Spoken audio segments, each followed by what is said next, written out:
ሌሊቱን የአውሮፓ ምድር በሻምፒዮንስ ሊግ ሲርበደበድ አደረ። ግማሹ ደጋፊ በደስታ ጮቤ ሲረግጥ፣ ግማሹ ደግሞ በሐዘን ሙሾ ሲያወርድ አደረ። የአውሮፓ ሻምፒዮንስ ሊግ የምሽቱ መርሃ ግብሮች ተጠናቀው ለእንግሊዝ ክለቦች የደስታና የሐዘን ድብልቅ ስሜት የታየበት ምሽትም ሆኖ አልፏል።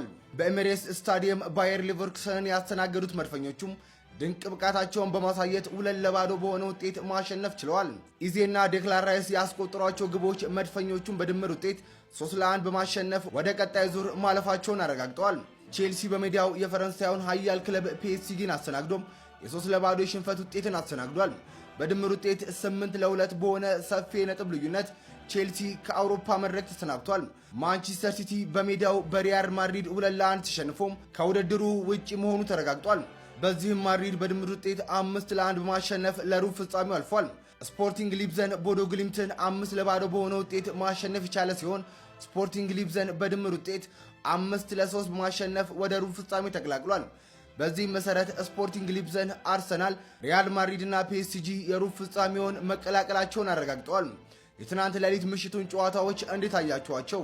ሐሳባችሁን ኮሜንት ላይ ጻፉልን። ፎሎ እያደረጋችሁ ቤተሰብ ይሁኑ።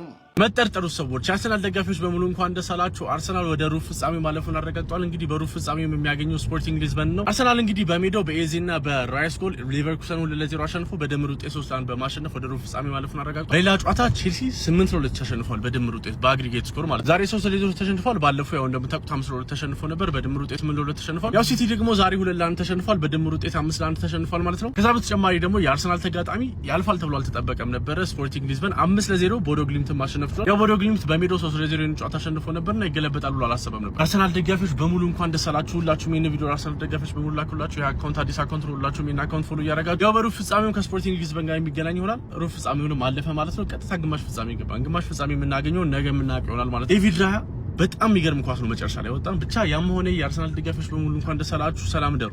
ይህ ታምራዊ ተጫዋች ራይስ ዘንድሮ ባላንዶር አይገባውም የሚሉ ሰዎች በአቅራቢያችሁ ካሉና ካስተዋላችሁ 991 ላይ ደውላችሁ ለጸጥታ አካላት ማስረከብ ትችላላችሁ።